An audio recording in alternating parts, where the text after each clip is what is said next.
Hey everyone, I'm Jessica and I'm here to talk about self-efficacy theory. In this video, I'll talk about what self-efficacy is, then I'll go over self-efficacy versus self-esteem, followed by factors and sources of self-efficacy, effects and outcomes of self-efficacy, and implications for instructional design. Then at the end of the video, I'll talk about the assessment of an artifact through the lens of self-efficacy. As Bandura tells us, by way of Shunk and Pajaris in the article we read, self-efficacy refers to perceived capabilities for learning or performing actions at designated levels. In other words, a person's self-efficacy is their belief in their capabilities to exercise control over their own functioning in events that affect their lives. So in simple terms, it's a person's belief in their ability to succeed in a particular situation. For example, I believe I can pass this course. Self-efficacy beliefs revolve around the questions of like can I solve this equation or can I complete this dissertation? Self-esteem beliefs instead reflect questions of feel, such as how do I feel about myself as a writer or do I like myself? So self-esteem is a general affective evaluation of oneself that often includes judgments of self-worth. Shunk and Pajaris give us the example of capable students approaching academic tasks with high self-efficacy for learning, despite their academic skills being a source of low self-esteem because their classmates view them as nerds or geeks. There are a lot of factors that influence self-efficacy, including family influences, social and cultural influences, and educational influences. An example of a family influence would be my parents encouraging exploration and stimulating curiosity when I was young. They also modeled persistence and coping with difficulties, which can help strengthen self-efficacy in kids. An example of social and cultural influences could be peer influence through a peer network. When I was in elementary school, I was placed in a gifted and talented program with other kids from the district. Children affiliated with highly motivated groups have been found to change positively. Had I not been in this academic group with motivated kids and teachers, I may not have done as well. And then an example of an educational influence could be, as a kid, being on the receiving end of clear instructional interventions that convey clear information about my skills or learning process. There are also 4 sources of self-efficacy information, or sources of influence. I'll give a brief description of each one. The first one is actual performances. This is exactly what it sounds like, how students interpret their actual performances. Performances interpreted as successful should raise self-efficacy, and interpretations of failure should lower it. Similarity to others is also a cue for gauging your own self-efficacy. This is called vicarious or modeled experiences. Observing others who are similar to us succeed can raise our self-efficacy and motivate us to try the task because we're likely to believe that if others can do it, they can as well. Just a couple of days ago, I said this about the dissertation, that if those who have done it before me could do it, so can I, and so can the rest of us, so we'll see what happens. But I have high hopes for all of us. The next one is forms of social persuasion. Social persuasion can help create self-efficacy beliefs. It can't just be empty praise or inspirational statements. It needs to cultivate someone's beliefs in their capabilities and also ensure them that success is attainable. And the fourth source is physiological indexes. You can gain self-efficacy info from physiological and emotional states like anxiety and stress. For example, people can gauge their self-efficacy by the emotional state they experience as they ponder an action. Negative thoughts and fears can lower self-efficacy and trigger extra stress, which helps ensure the inadequate performance. We can raise self-efficacy by improving our emotional well-being. Unfortunately, we do still need to have skills to succeed. We can't just wish for it and make it come true. In fact, teachers who indiscriminately encourage students, like saying, "Come on, I know you can do this," without ensuring that they learn the skills, may produce highly efficacious students who actually lack the skills to succeed. Self-efficacy is predicted to enhance accomplishment and well-being in several ways. It can influence the choices we make and the courses of action we take. We tend to select tasks and activities that we feel competent and confident in and avoid those in which we do not. Self-efficacy also helps determine how much effort people will expend on an activity, how long they will persevere when confronting obstacles, and how resilient they will be in the face of adversity. People with strong self-efficacy are able to approach difficult tasks and challenges as tasks to be mastered instead of threats to be avoided. People with high self-efficacy are likely to more quickly recover their sense of self-efficacy after setbacks. And on the other hand, people with low self-efficacy might believe that things are more difficult than they really are. And that belief can unfortunately foster anxiety, stress, depression, and a narrow vision of how to best solve a problem. Self-efficacy can influence our accomplishments and lead to self-fulfilling prophecy, where we accomplish what we believe we can accomplish. Students with higher self-efficacy about learning should be more apt to engage in self-regulation, for example, setting goals, using effective learning strategies, monitoring their comprehension, and evaluating their goal progress.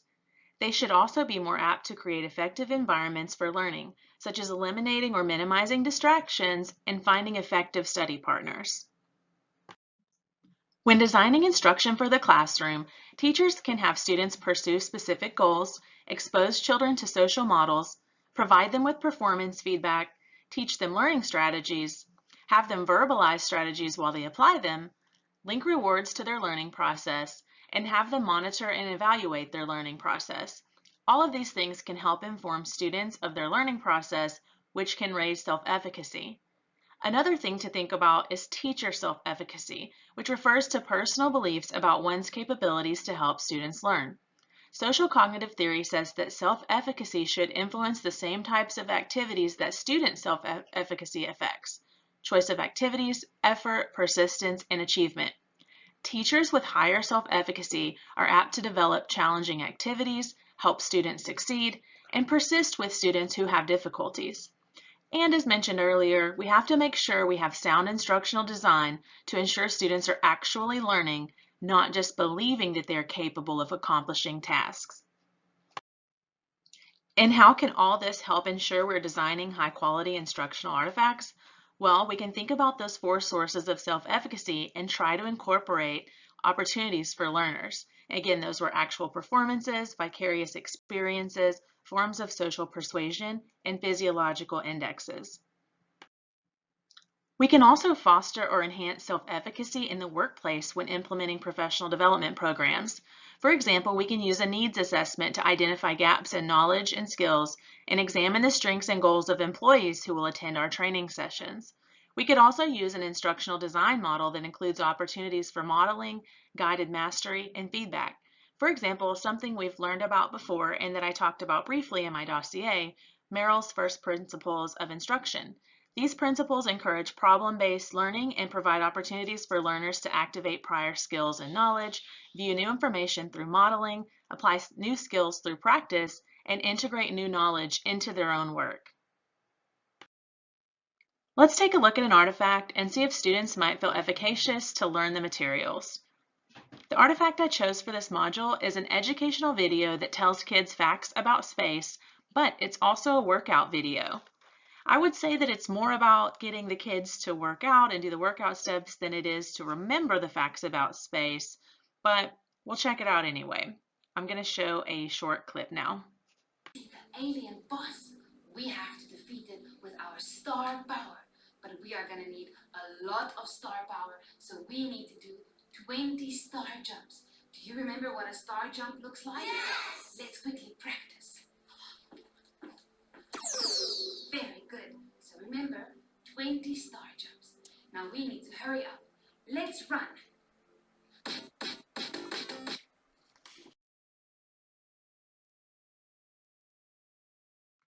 So let's take a look at Miss Linky's educational video through the lens of our 4 sources of self-efficacy.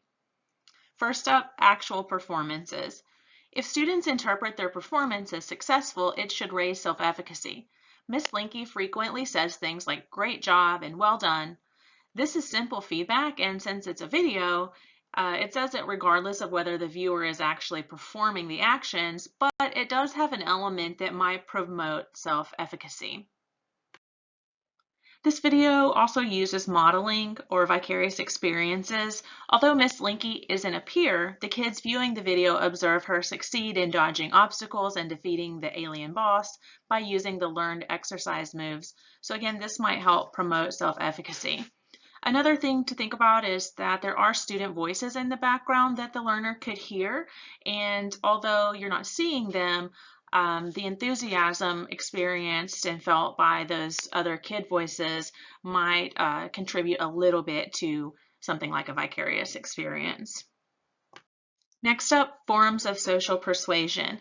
Miss Blinky does say socially persuasive phrases like, "I know you can do it," but since this is a video, is it considered empty praise? Either way, it's positive feedback and the video is void of negative persuasion, so again, this is a maybe. And last, physiological indexes. These are a little more tough to determine in this scenario. We can acquire self-efficacy information from physiological and emotional states we experience as we contemplate an action. There's no way to know what environment a kid is watching this video in, so we can't say with certainty what their emotional state is. But as far as the video goes, Miss Linky's voice and facial expressions attempt to exude a sense of positivity and high energy, and the video itself should not inherently trigger any fears about capabilities. Another thing about this video is that it also arranges the exercise moves starting with simple, such as standing on one foot, to performing more complex moves to finally performing 20 starbursts and at the end to defeat the alien boss. This means the viewer's possibility to succeed was higher at the beginning, which should enhance their motivation to continue watching. It's also important to remember that these four sources of self-efficacy information don't directly translate into judgments of competence. An individual will interpret the results of the events, and those interpretations will then provide the information on which judgments are based.